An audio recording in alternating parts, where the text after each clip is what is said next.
व्हिडिओमध्ये आपण चालू घडामोडी पाहणार आहोत. आपल्या व्हिडिओचा पहिला प्रश्न आहे बघा, पुण्यभूषण पुरस्कार 2025 हा कोणाला मिळाला? अतिशय महत्त्वाचा प्रश्न आहे. याचं उत्तर आहे बघा विजय केळकर. लक्षात ठेवायचं बघा, पुण्यभूषण पुरस्कार 2025 हा विजय केळकर यांना मिळालेला आहे बघा. पुरस्कार विजेते कोण आहेत? तर विजय केळकर हे आहेत. अर्थशास्त्र क्षेत्रामधील अतुलनीय योगदानाबद्दल बघा त्यांना हा पुरस्कार या ठिकाणी देण्यात आलेला आहे पहा. ज्येष्ठ शास्त्रज्ञ डॉक्टर रघुनाथ माशेलकर यांच्या अध्यक्षतेखालील निवड समितीने घेतलेला आहे पहा. पुण्यभूषण संस्थेचे संस्थापक डॉक्टर सतीश देसाई हे आहेत. यंदा या पुरस्काराचं 37वं वर्ष आहे. पुरस्काराचं स्वरूप काय? 2 लाख रुपये, स्मृतिचिन्ह आणि मानपत्र हे पुरस्काराचं स्वरूप आहे. पुढचा प्रश्न खूप महत्वाचा आहे पहा. विधानसभेचे नवीन उपाध्यक्ष कोण बनले आहेत? अतिशय महत्वाचा प्रश्न आहे की विधानसभेचे उपाध्यक्ष कोण बघा, उपाध्यक्ष कोण बनले आहेत? तर बरोबर उत्तर आहे बघा अण्णा बनसोडे. लक्षात ठेवायचं आहे बघा, राष्ट्रवादी काँग्रेसचे आमदार अण्णा बनसोडे यांची विधानसभेचे नवीन उपाध्यक्ष म्हणून बिनविरोध निवड झाली आहे. ते पुणे जिल्ह्यातील पिंपरी विधानसभा मतदारसंघामधून आमदारपदी निवडून आलेले आहेत. लक्षात ठेवायचं आहे बघा, 2009, 2010 आणि 2024 हे 3 वेळा आमदार राहिलेले आहेत पहा. महाराष्ट्र विधानसभेबद्दल जर पाहिलं तर या ठिकाणी सदस्य संख्या किती आहे? 288 या ठिकाणी सदस्य संख्या आहे. अध्यक्ष कोण आहेत? राहुल नॉर्वेकर, ते बीजेपीचे आहेत. उपाध्यक्ष बनलेत बघा अण्णा बनसोडे. सभागृह नेते लक्षात ठेवा देवेंद्र फडणवीस आहेत, ते मुख्यमंत्री आहेत. विरोधी पक्ष नेते कोण आहेत बघा, भास्कर जाधव शिवसेना. उपविरोधी पक्ष नेते कोण आहेत? अमीन पटेल बीजेपीचे पाते. बैठक ठिकाण कुठं? मुंबई, नागपूर या ठिकाणी. लक्षात ठेवायचं आहे. मित्रांनो, तुम्हाला जर हा व्हिडिओ आवडला असेल तर व्हिडिओला नक्कीच एक लाईक करायचं आहे पहा. असेच व्हिडिओ पाहण्यासाठी चॅनलला सबस्क्राईब करायचं आहे आणि बेल आयकॉन सुद्धा ऑन करायची आहे. लगेच व्हिडिओ लाईक करा बघा. या व्हिडिओचं लाईकचं टार्गेट 500 लाईक आहे बघा. 500 लाईक तुम्ही नक्की पूर्ण करणार. फक्त व्हिडिओ पाहता पाहता लाईकच्या बटनाला टच करून टाका. तर जागतिक क्षयरोग म्हणजे टीबी दिवस कधी साजरा केला जातो? तर लक्षात ठेवायचं आहे 24 मार्चला या ठिकाणी क्षयरोग म्हणजे टीबी रोग हा साजरा केला जातो बघा. लक्षात ठेवायचं आहे. तर 24 मार्च 1882 मध्ये डॉक्टर रॉबर्ट कोच यांनी टीबीला कारणीभूत असलेल्या जीवनाचा शोध लावला पहा. हा आजार मायकोबॅक्टेरिया या प्रकारच्या जीवाणूमुळे होतो आणि क्षयरोगामुळे अजून दररोज 4100 लोकांचा मृत्यू होतो बघा. अजून सुद्धा दररोज 4100 लोकांचा मृत्यू होतो. 2030च्या जागतिक क्षयरोग टीबी निर्मूलन उद्दिष्टाच्या 5 वर्ष आधी 2025 पर्यंत क्षयरोग निर्मूलन करण्याचं या ठिकाणी भारताचं ध्येय आहे. त्याचप्रकारे बघा रक्तकोष पोर्टलची सुरुवात या ठिकाणी करण्यात आलेली आहे. राज्यामधील जे गरजू रुग्ण आहेत बघा त्यांना दैनंदिन रक्तसाठा, रक्तदान शिबिरे तसेच इतर बाबींची माहिती सहज उपलब्ध व्हावी यासाठी बघा केंद्र सरकारने www ई रक्तकोश MOHFW हे जे काय बघा वेबसाईट आहे किंवा हे जे काय संकेतस्थळ आहे बघा हे विकसित केलं असून या पोर्टलवर सर्व रक्त केंद्रामार्फत माहिती अद्ययावत करण्यात येते. त्यामुळे जे काही ई रक्तकोश पोर्टलच्या माध्यमामधून गरजू रुग्णांना रक्त हे उपलब्ध योग्य वेळेत मिळणार आहे. त्यामुळे हे लक्षात ठेवायचं आहे. सार्वजनिक आरोग्य मंत्री कोण आहेत? प्रकाश आंबेडकर हे आहेत. देशामधील पहिली ई वॉटर टॅक्सी कुठे चालू झालेली आहे? तर मुंबईमध्ये बघा देशातील पहिली ई वॉटर टॅक्सी सुरू झालेली आहे मुंबईमध्ये. लक्षात ठेवा देशातील पहिली ई वॉटर टॅक्सी मुंबईमध्ये धावणार असून बघा स्वीडनला कॅनडाची कंपनी पर्यावरणमुक्त वॉटर टॅक्सी पायलट प्रोजेक्ट राबवून ही सेवा या ठिकाणी चालू करण्यात येणार आहे. यामुळे गेटवे ऑफ इंडिया ते एलिफंटा आणि गेटवे ऑफ इंडिया ते अलिबाग या जलवाहतूक मार्गाच्या पायलट प्रोजेक्टने मुंबईला भेडसावणारा वाहतूक कोंडीचा प्रश्न सुटणार आहे बघा. मत्स्य व्यवसाय आणि बंदरे मंत्री कोण आहेत? नितेश राणे हे आहेत. पुढचा सुद्धा खूप महत्त्वाचा प्रश्न आहे. खंजर संयुक्त सराव 12 हा कोणादरम्यान आयोजित करण्यात आला? तर लक्षात ठेवा खंजर हा भारत आणि किर्गिस्तान. लक्षात ठेवा खंजर हाणल्यावर काय होतं बघा किरकिर आवाज येतो. त्यामुळे लक्षात ठेवायचं भारत आणि किर्गिस्तान दरम्यान खंजर हा युद्ध सराव आपण 12वी आवृत्ती पाहिलेली आहे. याचं आयोजन बघा 10 ते 23 मार्च दरम्यान झालं होतं. यामध्ये बघा भारत आणि किर्गिस्तान हे देश आहेत बघा. भारताच्या पॅराशूट रेजिमेंट विशेष दल आणि किर्गिस्तानच्या स्कॉर्पियन ब्रिगेडमधील उच्च भूसैन्यांचा परस्पर कार्यक्षमता आणि उच्च उंचीवर युद्ध क्षमता आणि दहशतवाद विरोधी रणनीती वाढवण्याच्या उद्देशाने प्रशिक्षण कार्यक्रमासाठी एकत्र आणण्यात आलं होतं पहा. पुढचा प्रश्न आहे बघा नुकतेच पोटी श्रीरामलू यांचा पुतळा कोणत्या राज्यामध्ये बनवण्याची घोषणा करण्यात आली? तर आंध्र प्रदेश. लक्षात ठेवायचं बघा नुकतेच पोटी श्रीरामलू यांचा पुतळा आंध्र प्रदेशमध्ये उभारण्यात येणार आहे. बघा, हे जर पाहिलं तर हे कोण होते बघा, स्वातंत्र्यानंतर देशाच्या विविध भागामधून भाषेच्या आधारावर राज्य निर्मिती करण्याची मागणी यासाठी त्यांचा लढा होता. बघा, यामध्ये पोटी श्रीरामलू तेलुगू भाषी लोकांसाठी बघा, तेलुगू जे काही भाषा बोलतात त्या लोकांसाठी आंध्र प्रदेश राज्याची निर्मिती करणार होते. यासाठी बघा त्यांनी उपोषण चालू केलं होतं आणि त्यांचा बघा 58 दिवसानंतर निधन झालं. यामुळे मोठ्या प्रमाणामध्ये जनउद्रेक झाला. यामुळे सरकारला भाषेच्या आधारावर भारतातील पहिलं राज्य बनावं लागलं. तारीख लक्षात ठेवा, 1 ऑक्टोबर 1953ला आंध्र प्रदेशची निर्मिती झाली भाषिक आधारावर. आणि यांचा जो काही 58 फुटाचा पुतळा आहे हा अमरावतीमध्ये उभारण्यात येणार आहे. बघा, आपला अमरावती नाही, तिकडचा हैदराबादमधला, आंध्र प्रदेशमधलं लक्षात ठेवायचं आहे. तर आंध्र प्रदेशची राजधानी अमरावती बघा, पूर्व हैदराबाद म्हणून ओळखलं जातं. मुख्यमंत्री एन चंद्रबाबू नायडू हे आहेत. राज्यपाल एस अब्दुल नझीर हे आहेत. आणि 2 जून 2014 रोजी आंध्र प्रदेशमधून तेलंगणा या राज्याची निर्मिती सुद्धा झाली होती. पुढचा एका वर्षाच्या चालू घडामोडी मिळणार आहेत आणि त्या पण ₹149 बघा. त्याचबरोबर आपले जेवढे काही व्हिडिओ झाले असतील बघा, इतिहास, भूगोल, जे काही टॉपिक असेल बघा जीकेचं, ते सगळं तुम्हाला या ठिकाणी प्रश्न मिळणार आहेत. बघा, तुम्हाला फक्त ₹149 मिळणार आहेत. अतिशय कमी किमतीमध्ये बघा तुमचा जीकेचा हा टॉपिक पूर्ण कव्हर होणार आहे आणि चालू घडामोडीबद्दल एकदम निश्चिंत राहायचं आहे. बघा, सगळं तुम्हाला मिळणार आहे. बघा, आपण जेवढे काही व्हिडिओ टाकलेले बघा त्याची PDF मिळणार आहे फक्त ₹149. तुम्हाला दिलेला QR कोड स्कॅन करायचा आहे किंवा जो काही आपला फोनपे, गुगल पे नंबर आहे बघा, 827555 8283 याला तुम्हाला काय करायचं आहे, ₹149 सेंड करायचे आहेत आणि त्याच नंबरला बघा तुम्हाला WhatsAppला त्याचा स्क्रीनशॉट टाकायचा आहे. बघा, लवकरात लवकर घ्या मित्रांनो, कारण की या ठिकाणी आपण शांततेच्या काळामध्ये अभ्यास केला तर आपल्याला पुन्हा रक्त सांडायची वेळ येणार नाही. आपली हीच खरी वेळ असते बघा अभ्यासाची, कारण की ज्यावेळेस पेपर येतात मग टायमाला विहीर खोदून काही उपयोग होणार नाही. त्यामुळे आत्ताच्या आत्ता आपल्याला हे प्रश्न आहे बघा, वर्ल्ड हॅपीनेस इंडेक्स 2025 नुसार भारताचा जगामध्ये कितवा क्रमांक आहे? तर भारताचा जगामध्ये 118वा क्रमांक आहे. लक्षात ठेवा, 118वा क्रमांक आहे भारताचा जगामध्ये वर्ल्ड हॅपीनेस इंडेक्स. तर यामध्ये पहिल्या स्थानावर डेन्मार्क हे बघा, सलग 8व्यांदा डेन्मार्कमध्ये बघा भरपूर आनंद आहे. 2 नंबरला आईसलँड आहे आणि भारताचा यामध्ये 118वा क्रमांक आहे पहा. 2024 मध्ये भारत हा 126व्या स्थानावर होता. सगळ्यात शेवटी कोण आहे तर अफगाणिस्तान आहे बघा. सगळ्यात दुःखी कोण आहे? अफगाणिस्तान आहे. आणि आपण भारत बघा या ठिकाणी 118व्या क्रमांकावर आहे. लक्षात ठेवा. त्याचबरोबर इतर इंडेक्समध्ये जर पाहिलं भारत, तर वर्ल्ड इनोव्हेशन इंडेक्समध्ये भारताचा 39वा क्रमांक आहे. वर्ल्ड टॅलेंट इंडेक्समध्ये भारताचा 58वा क्रमांक आहे. त्यानंतर आशिया पॉवर इंडेक्समध्ये या ठिकाणी 3रा क्रमांक आहे. पहिला अमेरिका आहे. ग्लोबल हंगर इंडेक्स बघा, भूकमारीमध्ये 105व्या क्रमांकावर आपला भारत आहे. ग्लोबल हंगर इंडेक्समध्ये 105. वर्ल्ड हॅपीनेस इंडेक्स बघितलं 118वर आहे 2025 मध्ये. जेंडर इनइक्वॅलिटी इंडेक्समध्ये 129व्या क्रमांकावर आहे. त्याच्यानंतर करप्शन म्हणजे भ्रष्टाचारामध्ये 93व्या क्रमांकावर आपला भारत आहे. त्याच्यानंतर नेटवर्क रेडिनेस इंडेक्समध्ये भारत हा 49व्या स्थानावर आहे. वर्ल्ड प्रेस फ्रीडम इंडेक्समध्ये भारत हा 159व्या क्रमांकावर आहे पहा. पुढचा प्रश्न आहे बघा, आशिया फिल्म अवॉर्ड्स 2025 मध्ये सर्वश्रेष्ठ चित्रपट पुरस्कार हा कोणी जिंकला? तर लक्षात ठेवा, all we imagine as light या चित्रपटाने जिंकलेला आहे. पुन्हा सांगतो बघा, आशिया फिल्म अवॉर्ड 2025 मध्ये सर्वश्रेष्ठ चित्रपटाचा पुरस्कार हा कोणी जिंकला? तर all we imagine as light या चित्रपटाने जिंकलेला आहे. पुढचा प्रश्न आहे, खेलो इंडिया पॅरा गेम्स 2025चा शुभंकर काय होतं?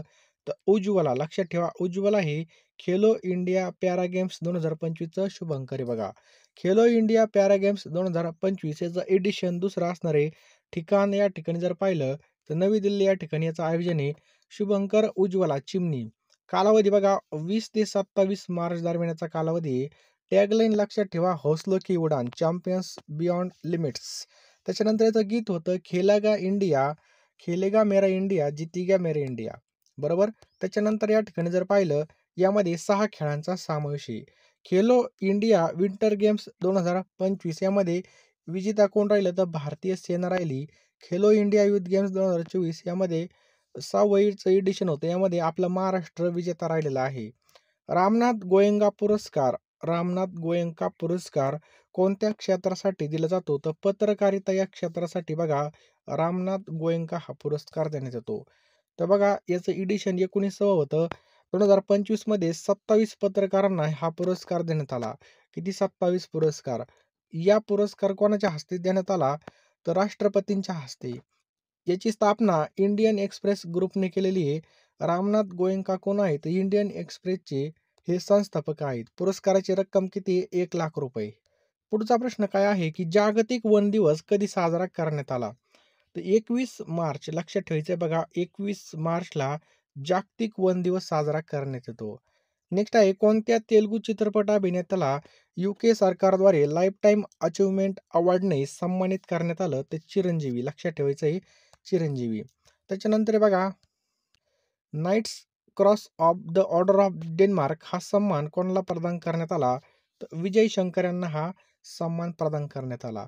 पुढचा प्रश्न सगळ्यांनी स्टार मारून लिहून ठेवा, पेपरला पडण्याची दाट शक्यता आहे, की 59वा ज्ञानपीठ पुरस्कार कोणाला जाहीर झाला आहे? तर विनोद कुमार शुक्ल यांना हा जाहीर झालेला आहे बघा, विनोद कुमार शुक्ल. 57व्या वरिष्ठ खो खो चॅम्पियनशिप 2025चं आयोजन कुठे करण्यात येणार आहे? तर हे ओडिसा राज्यामध्ये करण्यात येणार आहे. कितव्या? 57व्या वरिष्ठ राष्ट्रीय खो खो चॅम्पियनशिप.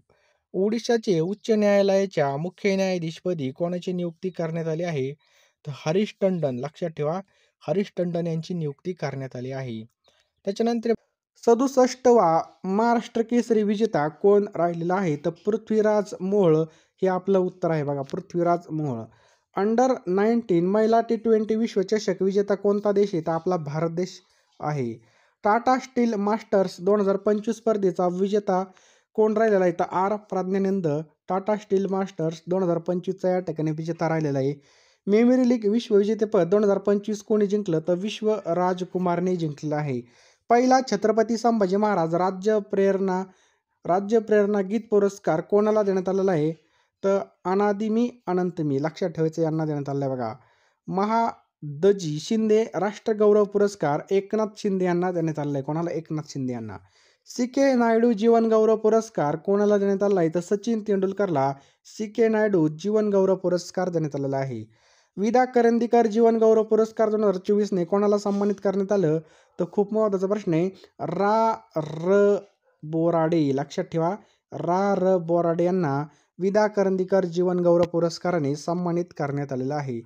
डॉक्टर अशोक केळकर मराठी भाषा अभ्यासक पुरस्कार 2024 हा डॉक्टर रमेश सूर्यवंशी यांना देण्यात आला बघा. लक्षात ठेवा, डॉक्टर केळकर मराठी भाषा अभ्यासक पुरस्कार डॉक्टर रमेश सूर्यवंशी यांना देण्यात आलेला आहे. साहित्य अकादमी पुरस्कार 2024 हा डोंगरी भाषेसाठी चमन अरोडा यांना देण्यात आलेला आहे. लक्षात ठेवा, साहित्य अकादमी पुरस्कार 2024 हा डोंगरी भाषेसाठी चमन अरोडा यांना हा पुरस्कार देण्यात आलेला आहे बघा. चमन अरोडा यांना हा पुरस्कार देण्यात आलेला आहे. पहिला जंगल बेल पुरस्कार हा कोणाला मिळाला आहे? तर भावना मेनन यांना पहिला जंगल बेल्स पुरस्कार देण्यात आलेला आहे. वायुसेना पदक 2025ने कोणाला सन्मानित करण्यात आलं? तर वायुसेना पदक 2025ने अक्षय सक्सेना यांना हे सन्मानित करण्यात आलेलं आहे. ICC तर्फे 2024 वर्षामधील सर्वोत्तम पुरुष क्रिकेटपटू कोण राहिलेला आहे? तर जसप्रीत बुमराह. खूप महत्त्वाचा प्रश्न आहे. क्रिकेटमध्ये सर्वोत्तम पुरुष क्रिकेटपटू जसप्रीत बुमराह राहिलेला आहे. CEO ऑफ द इयर हा जो काय कोण आहे बघा, तर समीर कनोडिया हे आहेत. केंद्रीय राखीव पोलीस बल, त्यालाच आपण CRPFचे नवीन महासंचालक म्हणून कोणाची नियुक्ती करण्यात आलेली आहे? तर केंद्रीय राखीव पोलीस दलाचे CRPFचे नवीन महासंचालक ज्ञानेंद्र प्रताप सिंह. लक्षात ठेवायचं बघा, ज्ञानेंद्र प्रताप सिंह. भारताचे नवीन मुख्य निवडणूक आयुक्त कोण बनले आहेत? तर ज्ञानेश कुमार बनले आहेत. आणि हे कितवे आहेत बघा? 26वे आहेत. कितवे? 26वे. भारताचे नवे मुख्य निवडणूक आयुक्त ज्ञानेश कुमार हे 26वे बनले आहेत. दिल्लीच्या नवीन मुख्यमंत्री कोण बनलेले आहेत? तर रेखा गुप्ता पहा, दिल्लीच्या नवीन मुख्यमंत्री बनलेले आहेत. दिल्ली विधानसभेचे नवीन अध्यक्ष कोण बनले आहेत? तर दिल्ली विधानसभेचे नवीन अध्यक्ष विजेंदर गुप्ता हे बनले आहेत. कोण बनले आहेत बघा? विजेंदर गुप्ता हे बनलेले आहेत. पुढचा प्रश्न बघा, भारताचे इजिप्तमधील राजदूत कोण आहेत? तर सुरेश के रेड्डी हे भारताचे इजिप्तमधील कोण आहेत बघा? राजदूत आहेत. लक्षात ठेवायचं आहे, राजदूत. पुढचा प्रश्न आहे पहा, देशाचे मुख्य आर्थिक सल्लागार कोण आहेत? तर V नागेश्वरन. लक्षात ठेवा, V नागेश्वरन हे देशाचे मुख्य आर्थिक सल्लागार आहेत. पंतप्रधानाच्या सचिवपदी कोणाची नियुक्ती करण्यात आलेली आहे? तर शक्तिकांत दास यांची बघा पंतप्रधानांच्या सचिवपदी नियुक्ती करण्यात आली आहे. खूप महत्त्वाचे प्रश्न आहेत. तर लिहून घ्या सगळ्यांनी. पुढचा प्रश्न बघा, 98 अखिल भारतीय मराठी साहित्य संमेलनचं आयोजन कोणत्या ठिकाणी करण्यात आलं? कितवं? 98वे मराठी साहित्य संमेलन हे दिल्लीमध्ये करण्यात आलं. त्यानंतर पुन्हा प्रश्न आहे बघा, 3रे विश्व मराठी साहित्य संमेलन, या ठिकाणी विश्व विचारलंय, ते पुण्यामध्ये झालं बघा. आणि मराठी नाट्य संमेलन बघा, मराठी साहित्य संमेलन बघा दिल्लीमध्ये, आणि मराठी साहित्य संमेलन पुण्यामध्ये. हे पण 2 पॉईंट कन्फ्यूज नाही व्हायचं. 19वे विद्रोही मराठी साहित्य संमेलन कोठे आयोजित केलं होतं? तर विद्रोही साहित्य संमेलन छत्रपती संभाजीनगरमध्ये आयोजित केलं होतं. त्याच्यानंतर बघा, 38वा सूरजकुंड आंतरराष्ट्रीय हस्तकला मेळावा, 38वा सूरजकुंड आंतरराष्ट्रीय हस्तकला मेळावा कोणत्या ठिकाणी आयोजित करण्यात आला होता? तर फरीदाबाद, हरियाणा या ठिकाणी आयोजित करण्यात आला होता. त्यानंतर बघा, 19व्या विद्रोही मराठी साहित्य संमेलनाचे अध्यक्षपदी कोणाची नियुक्ती करण्यात आली होती? तर अशोक राणा यांची नियुक्ती करण्यात आली होती. पुढचा प्रश्न आहे बघा, 9वी आशियाई आर्थिक संवाद परिषद 2025 कोणत्या ठिकाणी आयोजित होती? तर पुणे जिल्ह्यामध्ये ही आयोजित होती. लक्षात ठेवायचं बघा, 9वी आशियाई आर्थिक संवाद परिषद पुण्यामध्ये आयोजित केली होती. पुढचा प्रश्न सुद्धा स्टार मारून लिहून ठेवा. महाकुंभ मेळा 2025 प्रयागराज उत्तर प्रदेश हा किती तारखेदरम्यान आयोजित केला होता? तर 13 जानेवारी ते 26 फेब्रुवारी दरम्यान कुंभमेळा आयोजित केला होता. सन्मानाने मरण्याचा अधिकार देणारे भारतातील दुसरं राज्य कोणतं आहे? तर सन्मानाने मरण्याचा अधिकार देणारे भारतातील दुसरं राज्य बघा, कर्नाटक. पहिल्या मधुबन हनी पार्कचं उद्घाटन कोठे करण्यात आलं? तर पहिल्या मधुबन हनी पार्कचं उद्घाटन हे महाबळेश्वर या ठिकाणी करण्यात आलं आहे. कुठं? महाबळेश्वर या ठिकाणी करण्यात आलेलं आहे. कोल्ड्रिंक आणि एनर्जी ड्रिंक विक्रीवर बंदी घालणारे राज्यातील पहिलं गाव कोणतं आहे? तर पेडगाव हे आहे. लक्षात ठेवायचं बघा, पेडगाव हे आहे. तर सगळ्यांनी बघा, कोल्ड्रिंक सोडून ऊसाचा रस प्या, सरबत प्या, टरबूज खा, परंतु काय कोल्ड्रिंक काय पिऊ नका. बघा, ताक प्या, दही प्या, परंतु कोल्ड्रिंक काय पिऊ नका. तर ह्या गावाने भरपूर चांगलं काम केलेलं आहे. कोल्ड्रिंक आणि एनर्जी ड्रिंकच्या विक्रीवर बंदी घालणारं पहिलं गाव आहे बघा, पेडगाव.